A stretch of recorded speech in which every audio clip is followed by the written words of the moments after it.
భద్రాద్రి కొత్తగూడెం జిల్లా రెవెన్యూ శాఖ మంత్రి పొంగులేటి శ్రీనివాసరెడ్డిపై మాజీ మంత్రి బి.ఆర్.ఎస్. నాయకుడు గుంటకండ్ల జగదీశ్వర్ రెడ్డి అనుచిత వ్యాఖ్యలను నిరసిస్తూ కొత్తగూడెం సూపర్ బజార్ సెంటర్లో జగదీశ్వర్ రెడ్డి దిష్టిబొమ్మ దగ్ధం చేసిన కాంగ్రెస్ పార్టీ శ్రేణులు. ఈ సందర్భంగా కాంగ్రెస్ పార్టీ నాయకులు మాట్లాడుతూ జగదీశ్వర్ రెడ్డి ఒక బిచ్చగాడని, కేసీఆర్ మెప్పుకోసం మందులో నీళ్లు పోసి నోట్లో జీడిపప్పు పెట్టి కేసీఆర్కు చెంచాగా మారాడని, 100 కోట్లు సంపాదించాడని తీవ్రంగా విమర్శించారు. 2016లో తెలంగాణ ఉద్యమం తీవ్రంగా ఉన్న సమయంలో పొంగులేటి శ్రీనివాసరెడ్డి 3 ఎమ్మెల్యేలను ఒక ఎంపీని గెలిపించుకున్నాడని, ఈ నేపథ్యంలో జగదీశ్వర్ రెడ్డి పొంగులేటి శ్రీనివాసరెడ్డి ఇంటికి వచ్చి చేతులు చాచి బిచ్చమెత్తుకున్నాడని, కాళ్లు పట్టుకొని బతిమాలి పొంగులేటి శ్రీనివాసరెడ్డిని కేసీఆర్ దగ్గరికి తీసుకువెళ్లి గొంతు కోసిన నల్లి లాంటి వ్యక్తి జగదీశ్వర్ రెడ్డి అని విమర్శించారు.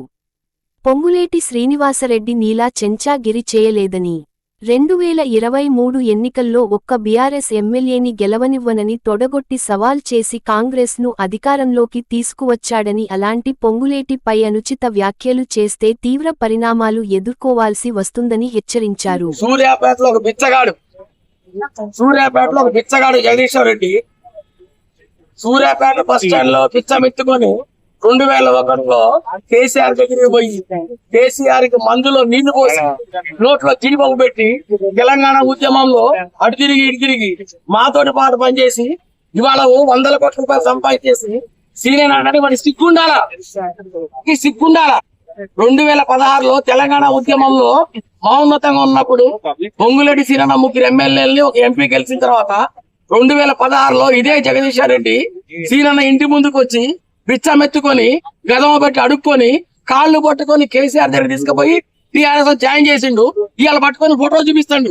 జాయిన్ చేసి గొంతు కోసింది నువ్వు సీనన్నని. మేము వెన్నుపోటు గొడవలు నీ లెక్క జోకలే నీ లెక్క మగోళ్ళ లెక్క తొడగొట్టి 23 జనవరి 1వ తారీఖున ఖమ్మం జిల్లా నుంచి ఒక్కళ్ళని కూడా గెలవు, ఇక్కడి నుంచి పంపము టీఆర్ఎస్ చెప్పి ఓడిచ్చి కాంగ్రెస్ పార్టీ గద్దెక్కించినాం. మేము ఈ లెక్క కొచ్చే లెక్కలు చేయలే. ఒళ్ళు దగ్గర పెట్టుకో.